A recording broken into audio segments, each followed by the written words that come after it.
আলহামদুলিল্লাহ, প্রতিবারের মতন এবারও কুরবানি ঈদটা সুন্দরভাবে সম্পূর্ণ করতে পারলাম। হাসি, আনন্দ, ব্যস্ততা আর পরিবার পরিজনের ভালোবাসা মিলিয়ে কেটে গেল আরেকটা স্মরণীয় ঈদ। তো ঈদের দিনটা কিভাবে কাটালাম সম্পূর্ণ ভিডিওটা দেখলে বুঝতে পারবেন বিস্তারিত।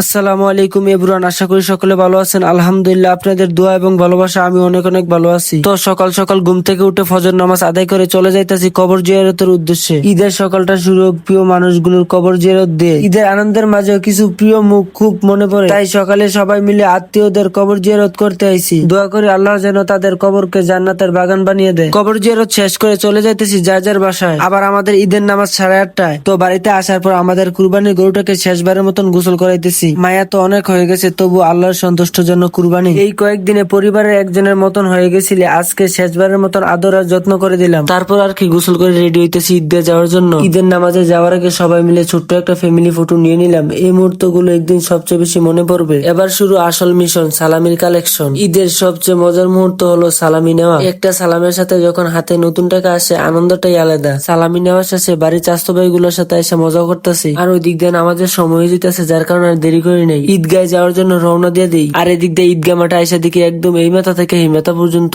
মানুষে পুরা মাশাআল্লাহ, দেখতে কতই না সুন্দর লাগতেছে। এই ঈদগাহ এত মানুষ হওয়ার কারণ হচ্ছে এই ঈদগাহের মাঠে 5-6 গ্রামের মানুষ আসে নামাজ পড়ার জন্য, যার কারণে এই ঈদগাহের মাঠে এত প্রচুর পরিমাণের মানুষ হয়। মাশাআল্লাহ, দেখতে কতই না সুন্দর লাগতেছে। আর কে কে এই ঈদগাহ মাঠে নামাজ পড়তে আসেন অবশ্যই কমেন্টে জানাবেন। তারপর সবার শেষে এই জায়গাটা খালি আসছিল, যার কারণে আমরা দেরি না করে এই জায়গাটা বসে পড়ছি। আর না হয় এই জায়গাটা পাবো না, আরো যেভাবে মানুষ আসতেছে। ঈদের নামাজ পড়তে গিয়ে হঠাৎ শুনে একজন মানুষ মারা গেছে, আগে তার জানাজা হবে, তারপর ঈদের নামাজ। জীবনটা সত্যি অনেক ছোট, আজকে হাসি খুশির দিনেও মনে করিয়ে দিল একদিন সবাইকে চলে যেতে হবে। জানাজার নামাজ শেষ করে সবাই মিলে ঈদের নামাজ আদায় করলাম। খুশির দিনের মাঝে জীবন যে কত ক্ষণস্থায়ী, আজকে সেটা খুব কাছ থেকে অনুভব করলাম। নামাজ শেষ হওয়ার পর চাচতো ভাই ফাহিমের সাথে কোলাকুলি করতেছি, ফাহিমের সাথে কোলাকুলি শেষ করে তারপর আরিফ চাচুর সাথে কোলাকুলি করতেছি। তারপর এইভাবে এক এক করে সবার সাথে কোলাকুলি করতেছি। তারপর আমরা এই বাড়িটার সামনে এসে পড়ছি। আর এই বাড়িটার সামনে আসার কারণ হচ্ছে এই জায়গায় সবাই ছবি তুলবে কিছু। আমি রমজান ঈদের সময় নামাজ পড়ে এই জায়গায় কয়েকটা ছবি তুলে আপলোড দিছিলাম ফেসবুকে। আর এই জায়গায় ছবি অনেক সুন্দর আসে, যার কারণে নামাজ শেষ করে সবাই এই জায়গায় ছবি তুলতে আইছে। ছবি তুলে সবাই মিলে বাড়ির উদ্দেশ্যে রওনা দিলাম, কারণ আজ আমাদের কুরবানির গরু জবাই দিতে হবে। বাড়িতে যাইতে যাইতে যারা যারা এখন আমার পেজটাকে ফলো করে নেয় তাড়াতাড়ি ফলো করে দেন। বাড়িতে আইসা কুরবানির সেই মুহূর্তটা শুরু হয়ে গেল। সবাই মিলে গরু ধরে প্রস্তুতি নিচ্ছে।